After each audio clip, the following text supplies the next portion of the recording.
வணக்கம் ஃப்ரெண்ட்ஸ், பிரபஞ்ச அழகி யூடியூப் சேனலுக்கு உங்களை அன்புடன் வரவேற்கிறேன். இன்றைக்கி என்னன்னு பார்க்குறீங்களா? கம்பு தோசைக்கு தேவையான பொருட்கள் தாங்க வச்சுருக்கேன். நம்ம கம்மங்கூழ் குடிப்போம், கம்மன் சாதம், கம்பில் நிறைய வெரைட்டிஸ் பண்ணுவோம். கம்பு ரொம்ப ரொம்ப உடம்பு குளிர்ச்சி, ஃபைபர் கண்டென்ட் அதிகமாக இருக்குங்க. அதனால் கம்பு ரொம்ப ரொம்ப நல்ல விஷயம். ஏன்னா நம்ம கம்பில் நிறைய நம்ம அரிசிக்கு பதிலாக அதை யூஸ் பண்ணிக்கலாம். அதை பற்றி தான் பார்க்கலாம் வாங்க. கம்பு தோசைங்க. இங்கே பாருங்கள், நல்லா கம்பு எடுத்து வச்சுருக்கேன். இது நாட்டு கம்புங்க. அதை எடுத்து வச்சுருக்கேன்னா தோசைக்கு. அப்புறம் இட்லி அரிசி. இப்போ கம்பு நம்ம ஒரு 2 டம்ளர் போடுறோம் அப்படின்னா இட்லி அரிசியும் நீங்கள் 2 டம்ளர் போடலாம், தப்பு கிடையாதுங்க. அதே சமயம் நான் கொஞ்சோண்டு கடலைப்பருப்பு போடுவேங்க. ஏன்னா இப்போ இது ரெண்டு டம்ளர் போடும்போது ஒரு பெரிய ஸ்பூனுக்கு 1 ஸ்பூன் கடலைப்பருப்பு நல்ல கிறிஸ்பியாக இருக்கும். அப்புறம் வெந்தயம் இந்த குட்டி ஸ்பூனுக்கு 2 போடுவேன். அப்புறம் உளுந்தம்பருப்புங்க. உளுந்தம்பருப்பு அப்படின்னா நம்ம எப்போவுமே டிஃபன் போடும்போது என்ன பண்ணுவோன்னா 4க்கு 1 போடுவோம்ல, அதே மாதிரி நீங்கள் 4க்கு 1 போடணுன்னா போட்டுக்கலாம், இல்லை கொஞ்சம் கம்மியாகவும் போட்டுக்கலாம். அது உங்கள் ஐடியா. நல்லா கிறிஸ்பியாக வேணும் அப்படின்னா 4க்கு 1 பாகம் போட்டுக்கலாங்க. இப்போ பாருங்கள், இதுதான் நம்மளுக்கு தேவையான பொருட்கள். இப்போ நம்ம என்ன பண்ணணும் அப்படின்னா, இப்போ 2 கப்பு இந்த இருக்குது பார்த்தீங்களா, இந்த கப்புக்கு நான் 2 கப்பு கம்பு எடுத்திருக்கேன். அதே மாதிரி நீங்கள் 2 கப்பு அரிசியும் எடுத்துக்கலாம், இட்லி அரிசியும். நான் அரிசி ரொம்ப எடுக்க மாட்டேன். இது 2 கப் கம்பு அப்படின்னா 1 கப்பு இட்லி அரிசி எடுத்துப்பேன். 1 ஸ்பூன் கடலைப்பருப்பு, அப்புறம் வெந்தயம். இதில் 1/4 பாகத்துக்கு உளுந்து எடுத்துக்கிடுவேன். இதை எல்லாத்தையும் ஒன்றா போட்டு நம்ம நல்லா கழுவணுங்க. ஏன்னா கம்பில் கொஞ்சம் மண்ணெல்லாம் இருக்கும். அதனால் நல்லா ஒரு 4-5 டைம் நல்லா கழுவிட்டு எல்லாத்தையும் ஒன்றாவே போட்டு நான் கழுவுவேன். கழுவிட்டு ஒரு 8 மணி நேரம் ஊற வைக்கணுங்க. வாங்க பார்க்கலாம். இப்போ என்ன பண்ணுறோம் அப்படின்னா, 2 டம்ளர் கம்பை இதில் கொட்டுறோம். அப்புறம் 1 டம்ளர் இட்லி அரிசி. உங்களுக்கு வேணும்னா நீங்கள் 2 டம்ளர் கூட போட்டுக்கலாம். நான் 1 டம்ளர் தான் போடுறேன். 2 டம்ளர் கம்பு, 1 டம்ளர் இட்லி அரிசி. அப்புறம் நல்ல பெரிய ஸ்பூனுக்கு 1 ஸ்பூன் கடலைப்பருப்பு. இது சும்மாங்க கிறிஸ்பிக்காக. அப்புறம் வெந்தயம் கம்பல்சரியாக போடணும். பாருங்கள், நான் கொஞ்சம் நிறையவே போடுறேன் வெந்தயம். அப்புறம் இப்போ என்ன பண்ணியிருக்கோம், 2 கப்பு கம்பு, 1 கப்பு அரிசி இதெல்லாம் போட்டிருக்கோமா. நான் அந்த கப்பில் பாதிக்கும் கொஞ்சம் கம்மியாக உருட்டு உளுந்து எடுத்திருக்கேன், போட்டுக்கலாம். இல்லை உங்களுக்கு பாதி வேணும்னாலும் நீங்கள் போடுங்க. 4க்கு 4 கிலோ அரிசி அப்படின்னா 1 கிலோ உளுந்தம்பருப்பு.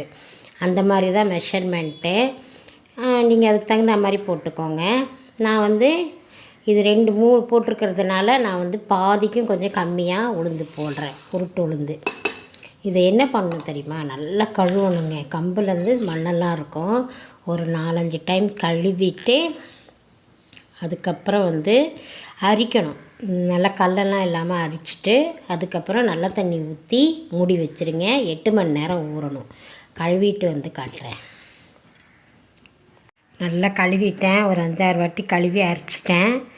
நல்ல தண்ணி ஊற்றி ஊற வச்சுடுங்க. ஏன்னா நீங்கள் அரைக்கும் போது அந்த தண்ணியிலே அரைச்சிக்கலாம். ஏன்னா அதுக்குள்ளே சத்து வெளியில் போகாமல் இருக்கும் இல்லையா. அப்படியே எடுத்து மூடி வச்சுருங்க. ஒரு 8 மணி நேரம் ஆகட்டும். 8 மணி நேரம் நல்லா ஊறணுங்க. ஊறினா தான் அரைக்கிறதுக்கு ஈஸியாக இருக்கும். ஓகே, கம்பு தோசைக்கு நல்லா ரெடி ஆகிடுச்சு. நல்லா ஊறிட்டு 8-9 மணி நேரம் ஊற வச்சேன். ஊறிடுச்சு. நல்லா அரிச்சிட்டேன். நல்ல தண்ணியில் தான் ஊற வச்சேன். அதை அப்படியே கிரைண்டரில் போட்டு நான் அரைக்க போகிறேன். வாங்க, கிரைண்டரில் போட்டாச்சு. கொஞ்சம் தண்ணி ஊற்றிருக்கேன். நல்லா அரைப்படட்டும். ஏன்னா கொஞ்சம் நல்ல தண்ணி ஊற்றுறா தான் தோசைக்கு ரெடியாகும். அதனால் அரைச்சிட்டு கிரைண்டரில்.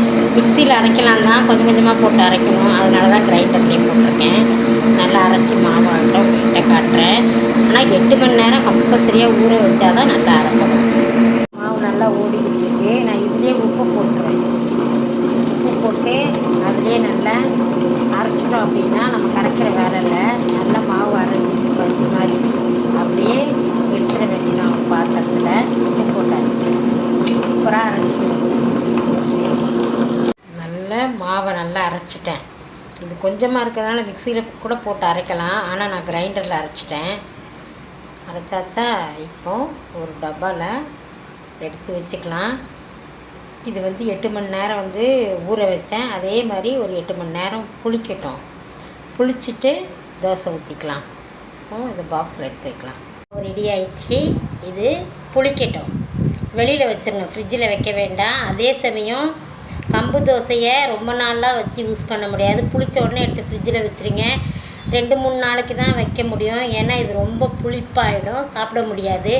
காலையில் தோசை ஊற்றி காட்டுறேன். கம்பு தோசை மாவு ரெடி ஆயிடுச்சு. நல்லா பொங்கி வந்திருக்கு பாருங்கள்.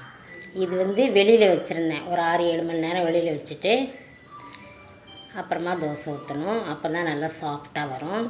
ஆனால் ரொம்ப நாளைக்கு மாவு வச்சுக்காதீங்க, சீக்கிரமாக புளிச்சிரும். ஒரு 2-3 நாள் ஃப்ரிட்ஜில் வைங்க போதும். நல்ல மாவு பொங்கி வந்துடுச்சு. இப்போ தோசை ஊற்ற போகிறோம். பாருங்கள் எவ்வளோ அழகாக நிறைய வந்திருக்கு பாருங்கள். நான் கொஞ்சம் தானே போட்டேன், அவ்வளோ மாவு நல்லா வந்திருக்கு.